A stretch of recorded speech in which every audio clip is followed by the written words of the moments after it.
নমস্কার বন্ধুরা, আজ বুদ্ধ পূর্ণিমা, এক বিশেষ দিন যখন মহাবিশ্বের এনার্জি সবচেয়ে বেশি শান্ত, পবিত্র এবং হিলিং হয়। এই দিনটি হলো আত্মশুদ্ধি, ক্ষমা এবং ইনার পিসের দিন।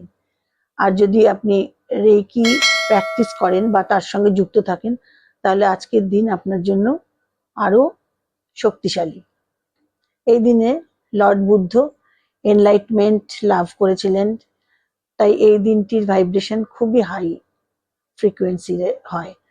এই দিনে মেডিটেশন করলে মন দ্রুত শান্ত হয়, নেগেটিভ এনার্জি সহজে রিলিজ হয়, হিলিং প্রসেস দ্রুত কাজ করে। আপনি কারোর জন্য হিল করতে গেলেন, সেটা খুব তাড়াতাড়ি কাজ করে।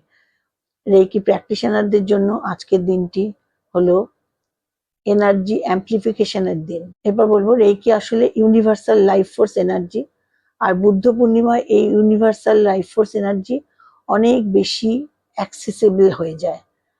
আজ আপনি যদি রেকি করেন বা প্র্যাকটিস করেন বা কারোর জন্য কিছু করেন, তবে আপনার অরা এবং আপনার পেশেন্টের অরা ক্লিনস হবে, ইমোশনাল পেইন রিলিজ হবে, মাইন্ড ক্লিয়ারিটি বাড়বে। এমনকি আপনি অন্যদেরও ডিস্টেন্স হিলিং দিতে পারবেন খুব ভালো করে, অন্য দিনের থেকেও। আর আজকের দিনের জন্য ভীষণ ভালোভাবে আপনি ডিস্টেন্স হিলিংটাও দিতে পারবেন। আর একটা হচ্ছে যে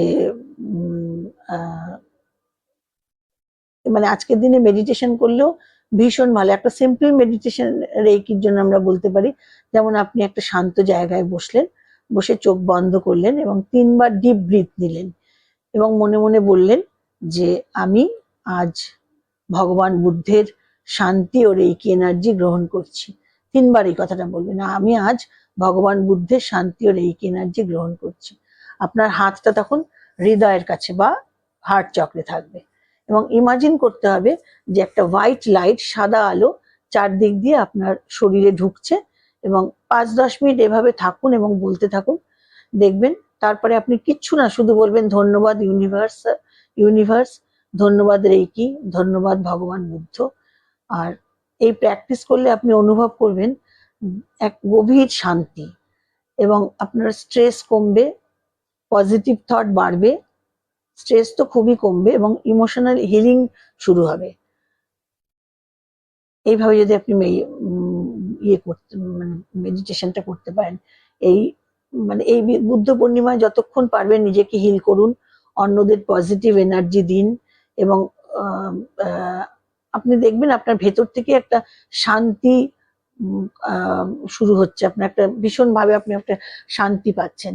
এবং এই ভগবান বুদ্ধের কমল সূত্র থেকেই আমাদের ডক্টর মিকাউসি নামে একজন জাপানি অধ্যাপক এবং গবেষক, তিনি রেকি বা স্পর্শ চিকিৎসার পুনরাবিষ্কার করেছিলেন।